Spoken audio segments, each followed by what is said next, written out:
أعوذ بالله من الشيطان الرجيم.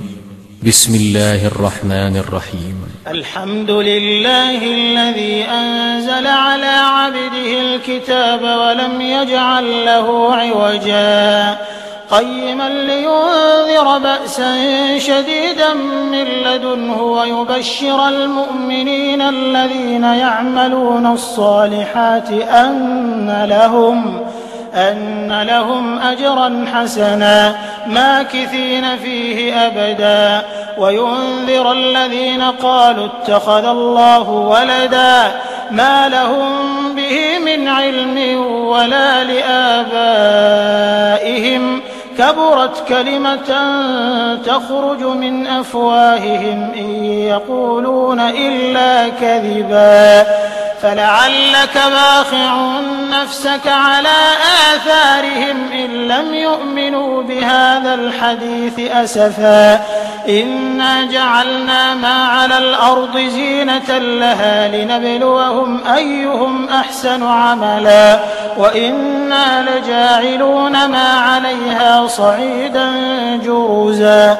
أم حسبت أن أصحاب الكهف والرقيم كانوا من آياتنا عجبا إذ أوى الفتية إلى الكهف فقالوا ربنا آتنا من لدنك رحمة وهيئ لنا من أمرنا رشدا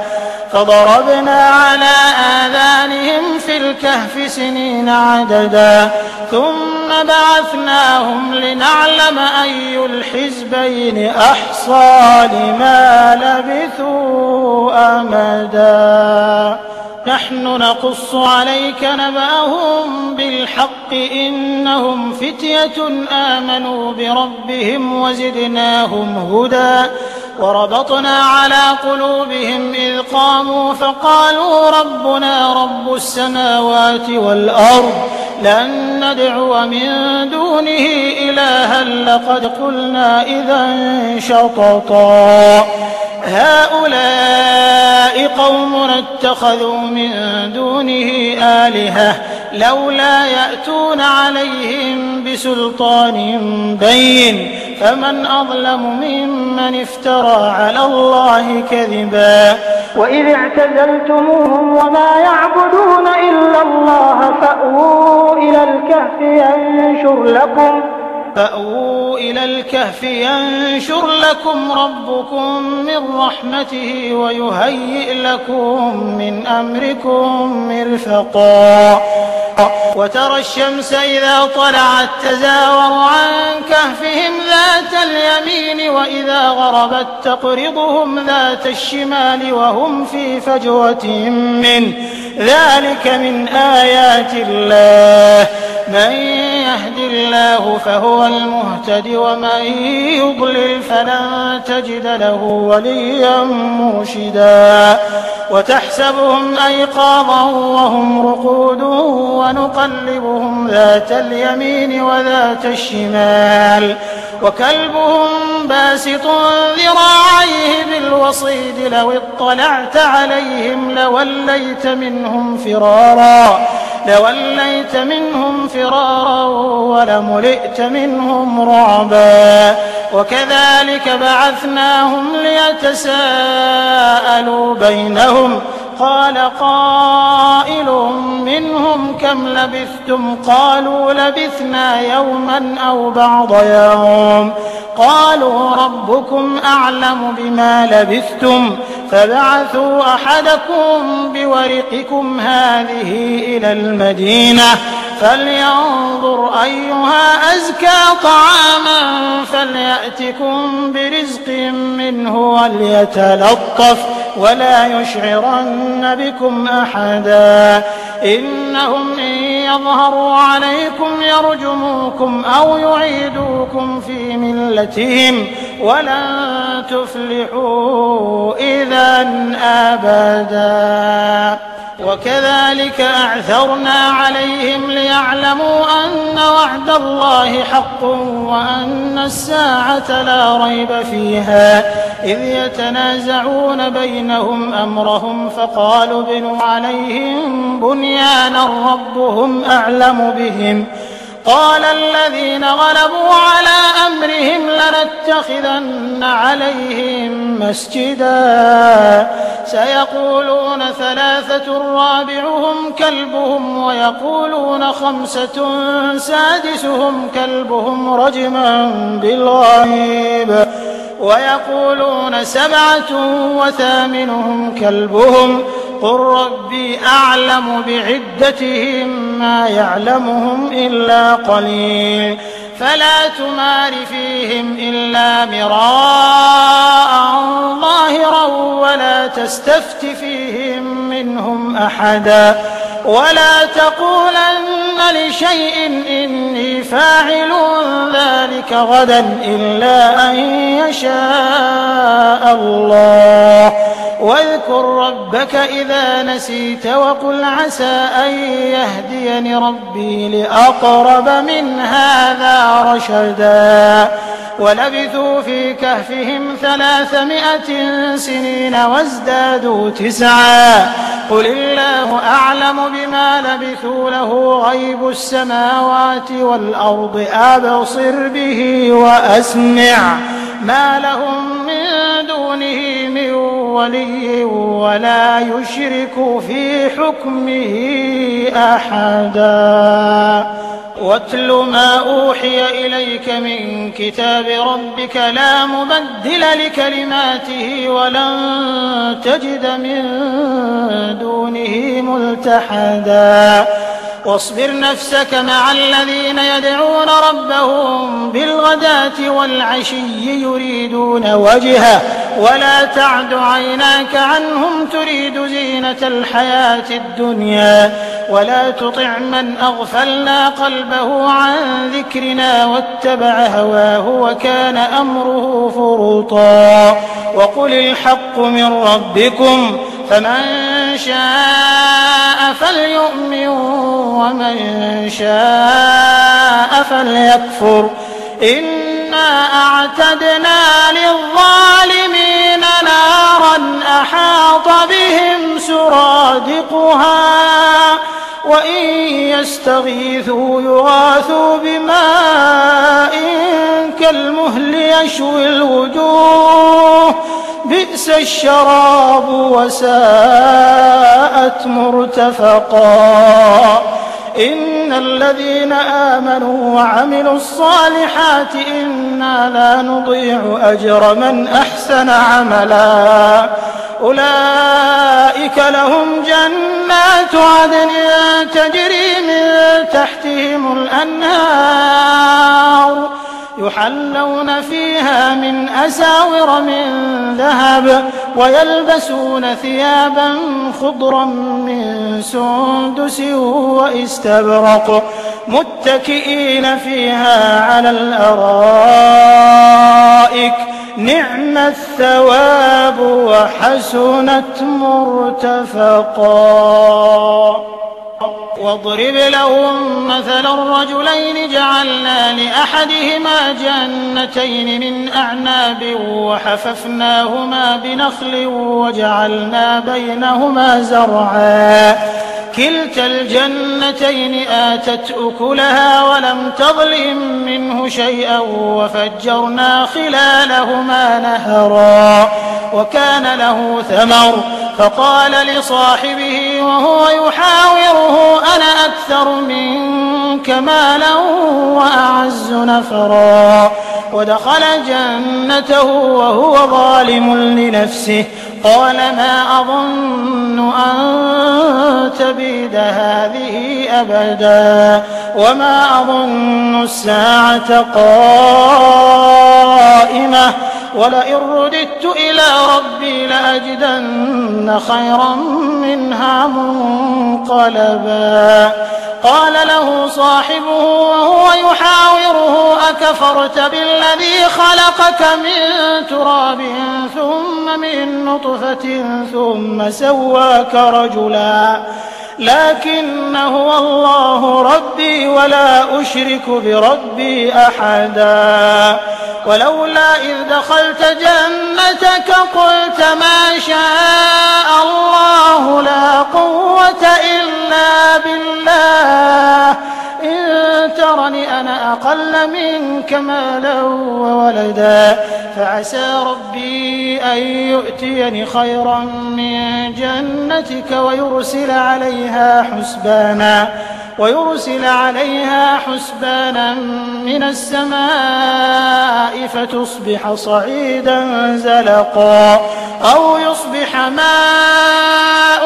غورا فلن تستطيع له طلبا وأحيط بثمره فأصبح يقلب كفيه على ما أنفق فيها وهي خاوية على عروشها ويقول يا ليتني لم أشرك بربي أحدا ولم تكن له فئة ينصرونه من دون الله وما كان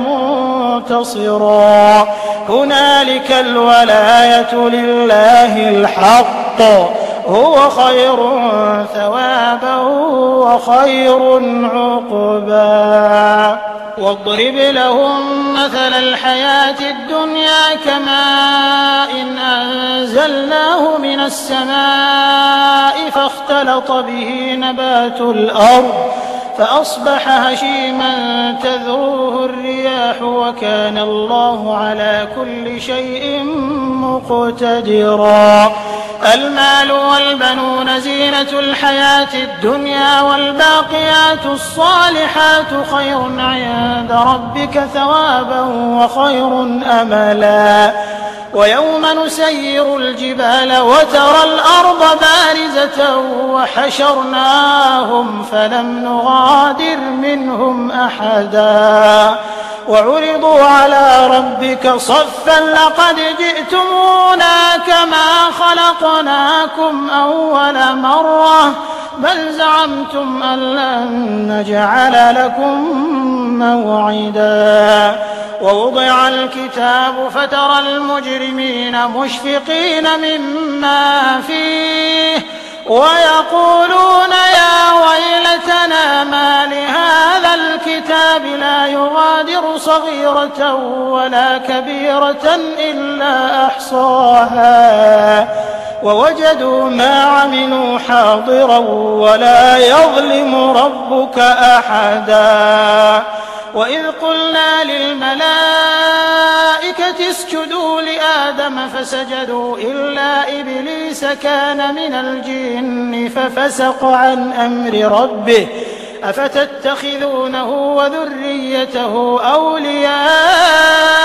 من دوني وهم لكم عدو بئس للظالمين بدلا ما أشهدتهم خلق السماوات والأرض ولا خلق أنفسهم وما كنت متخذ المضلين عضدا ويوم يقول نادوا شركائي الذين زعمتم فدعوهم فلم يستجيبوا لهم وجعلنا بينهم موبقا ورأى المجرمون النار فظنوا أنهم مواقعوها ولم يجدوا عنها مصرفا ولقد صرفنا في هذا القرآن للناس من كل مثل وكان الإنسان أكثر شيء جدلا وما منع الناس أن يؤمنوا إذ جاءهم الهدى ويستغفروا ربهم إلا أن تأتيهم سنة الأولين أو يأتيهم العذاب قبلا وما نرسل المرسلين إلا مبشرين ومنذرين ويجادل الذين كفروا بالباطل ليدحضوا به الحق واتخذوا آياتي وما أنذروا هزوا ومن أظلم ممن ذكر بآيات ربه فأعرض عنها ونسي ما قدمت يداه إنا جعلنا على قلوبهم أكنة أن يفقهوه وفي آذانهم وقرا وإن تدعهم إلى الهدى فلن يهتدوا إذا أبدا وربك الغفور ذو الرحمة وربك الغفور ذو الرحمة لو يؤاخذهم بما كسبوا لعجل لهم العذاب بل لهم موعد لن يجدوا من دونه موئلا وتلك القرى أهلكناهم لما ظلموا وجعلنا لمهلكهم موعدا وإذ قال موسى لفتاه لا أبرح حتى أبلغ مجمع البحرين أو أمضي حقبا فلما بلغا مجمع بينهما نسيا حوتهما فاتخذ سبيله في البحر سربا فلما جاوزا قال لفتاه آتنا غداءنا لقد لقينا من سفرنا هذا نصبا قال أرأيت إذ أوينا إلى الصخرة فإني نسيت الحوت وما أنسانيه إلا الشيطان أن أذكره واتخذ سبيله في البحر عجبا قال ذلك ما كنا نبغ فارتدا على آثارهما قصصا فوجدا عبدا من عبادنا آتيناه رحمة من عندنا وعلمناه من لدنا علما قال له موسى هل أتبعك على أن تعلمني مما علمت رشدا قال إنك لن تستطيع معي صبرا وكيف تصبر على ما لم تحط به خبرا قال ستجدني إن شاء الله صابرا ولا أعصي لك أمرا قال فإن اتبعتني فلا تسألني عن شيء حتى أحدث لك منه ذكرا فانطلقا حتى إذا ركبا في السفينة خرقها قال أخرقتها لتغرق أهلها لقد جئت شيئا إمرا قال ألم أقل إنك لن تستطيع معي صبرا قال لا تؤاخذني بما نسيت ولا ترهقني من أمري عسرا فانطلقا حتى إذا لقيا غلاما فقتله قال أقتلت نفسا زكية بغير نفس لقد جئت شيئا نكرا قال ألم أقل لك إنك لن تستطيع معي صبرا قال إن سألتك عن شيء بعدها فلا تصاحبني قد بلغت من لدني عذرا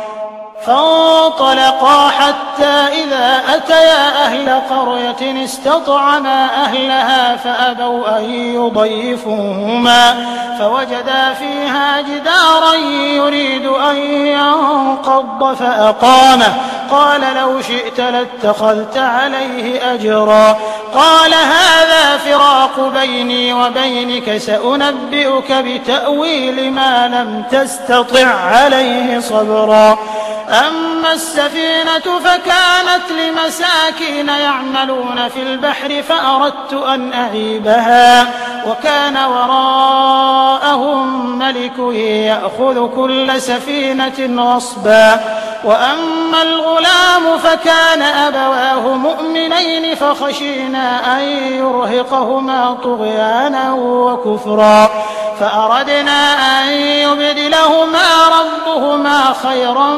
منه زكاة وأقرب رحما وأما الجدار فكان لغلامين يتيمين في المدينة وكان تحته كنز لهما وكان أبوهما صالحا فأراد ربك أن يبلغا أشدهما ويستخرجا كنزهما رحمة من ربك وما فعلته عن أمري ذلك تأويل ما لم تسطع عليه صبرا ويسألونك عن ذي القرنين قل سأتلو عليكم منه ذكرا إنا مكنا له في الأرض وآتيناه من كل شيء سببا فأتبع سببا حتى إذا بلغ مغرب الشمس وجدها تغرب في عين حمئة ووجد عندها قوما قلنا يا ذا القرنين إما أن تعذب وإما أن تتخذ فيهم حسنا قال أما من ظلم فسوف نعذبه ثم يرد إلى ربه فيعذبه عذابا نكرا وأما من آمن وعمل صالحا فله جزاء الحسنى وسنقول له من أمرنا يسرا ثم أتبع سببا حتى إذا بلغ مطلع الشمس وجدها تطلع على قوم لم نجعل لهم من دونها سترا كذلك وقد أحطنا بما لديه خبرا ثم أتبع سببا حتى إذا بلغ بين السدين وجد من دونهما قوما لا يكادون يفقهون قولا قالوا يا ذا القرنين إن يأجوج ومأجوج مفسدون في الأرض فهل نجعل لك خرجا على أن تجعل بيننا وبينهم سدا قال ما مكني فيه ربي خير فأعينوني بقوة أجعل بينكم وبينهم ردما آتوني زبر الحديد حتى إذا ساوى بين الصدفين قال انفخوا حتى إذا جعله نارا قال آتوني أفرغ عليه قطرا فما استطاعوا أن